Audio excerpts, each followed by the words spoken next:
Për vite me radhë, qytetarët e Kosovës janë përballur me shtrejtimin e vazhdueshëm të energjisë elektrike, të cilën kjo qeveri nuk ka bërë asnjë përpjekje për ta ndalur. Kjo rritje do të reflektojë edhe një inflacion të lartë me theks të veçantë në prodhimin vendor. Partia Demokratike do të përdorë gjitha mjetet institucionale dhe ligjore për të kundërshtuar këtë vendim të padrejtë. Vendimi i zyrës rregullatorit të energjisë për të detyruar bizneset paraqiten në kec për tregun e hapur, do të krijojë pasiguri dhe vështirësi të mëdha për ta.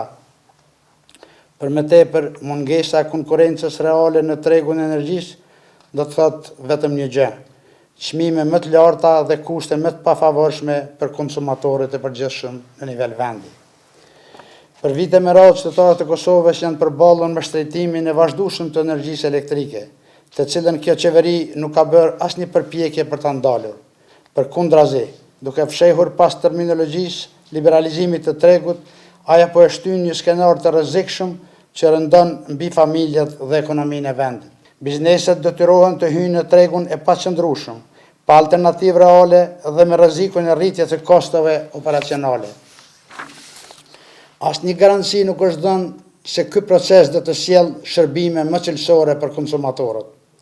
Kjo rritje do të reflektojë edhe një inflacion të lartë me theks të veçantë në prodhimin vendor. Për Kosovën, ku tregu energjetik ka qenë shpesh subjekt i manipulimeve dhe skandaleve, ky hap është i rrezikshëm dhe i papërgjegjshëm. Qeveria duhet të ndalojë menjëherë këto politika të dëmshme dhe të ndërmarrë hapa konkret për mbrojtjen e konsumatorëve. Ne nuk do të lejojmë që familjet dhe bizneset kosovare të jenë viktime radhës të eksperimenteve të gabuara ekonomike. Prandaj, Partia Demokratike do të përdorë gjitha mjetet institucionale dhe ligjore për të kundërshtuar këtë vendim të padrejtë, përfshirë kontestimin e instanca gjyqësore e deri në nivel kushtetues.